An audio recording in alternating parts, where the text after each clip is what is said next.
नमस्कार, आप सभी का स्वागत है राष्ट्रीय जगतविजन न्यूज पर। मैं हूं आपके साथ रागनी वर्मन। प्रयागराज माघ मेले से जुड़ी एक बड़ी और संवेदनशील खबर सामने आई है, जहां शंकराचार्य स्वामी अभिमुक्तेश्वरानंद ने माघ मेला छोड़ दिया है और वे काशी के लिए रवाना हो गए। बुधवार सुबह प्रयागराज से विदा लेने से पहले उन्होंने एक भावुक प्रेस कॉन्फ्रेंस की, जिसमें उन्होंने कहा कि इस घटना ने मेरी आत्मा को झकझोर दिया है। इससे न्याय और मानवता के प्रति मेरा विश्वास कमजोर हुआ है। मुझे जो कहना था वो कह चुका हूँ, लेकिन एक बात बता दूं कि कल मुझे माघ मेला प्रशासन की ओर से एक पत्र और प्रस्ताव भेजा गया।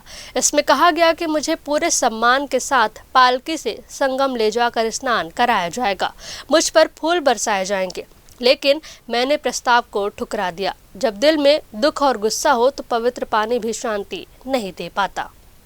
आपको बता दें कि माघ मेला 15 फरवरी तक चलना है। अब भी 2 प्रमुख स्नान बचे हुए हैं, जिनमें माघी पूर्णिमा जो 1 फरवरी को है और महाशिवरात्रि जो 15 फरवरी को पड़ेगी। लेकिन विवाद के चलते शंकराचार्य ने माघ मेला 18 दिन पहले ही छोड़ दिया है।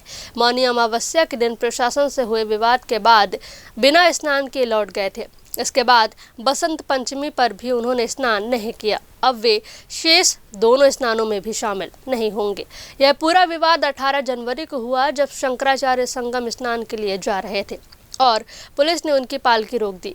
आरोप है कि विरोध के दौरान उनके शिष्यों के साथ धक्का मुक्की हुई और शिखा पकड़कर घसीटने जैसी घटना भी हुई। इसके बाद शंकराचार्य अपने शिविर के बाहर धरने पर बैठ गए और 11 दिनों तक शिविर में प्रवेश नहीं किया। प्रशासन की ओर से 2 दिनों में 2 नोटिस जारी कर उनसे शंकराचार्य होने का प्रमाण मांगा गया, जिनका उन्होंने जवाब दिया। इस बीच मुख्यमंत्री योगी आदित्यनाथ ने बिना नाम लिए कालनेमी शब्द का इस्तेमाल किया, जिससे विवाद और भी गहरा गया।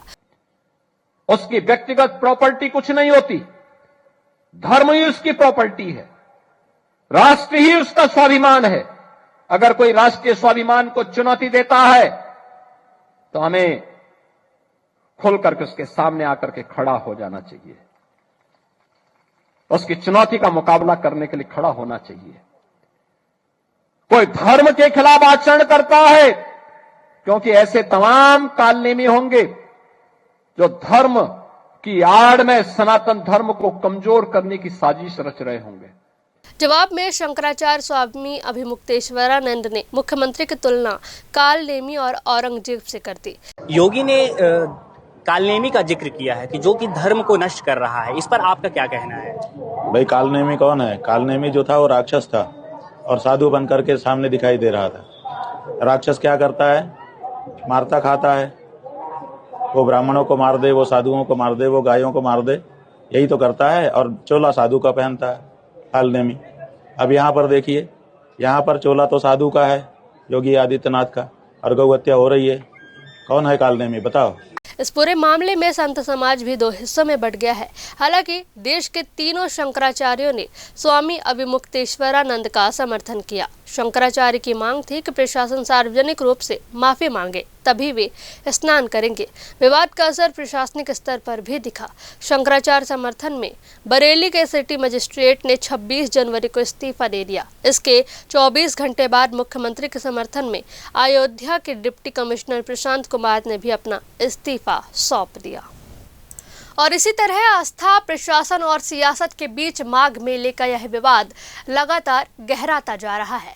फिलहाल इस खबर में बस इतना ही। देश प्रदेश की खबरों से अपडेटेड रहने के लिए हमारे चैनल को सब्सक्राइब करें और नए खबरों के नोटिफिकेशन के लिए बेल आइकॉन जरूर दबाएं। नमस्कार।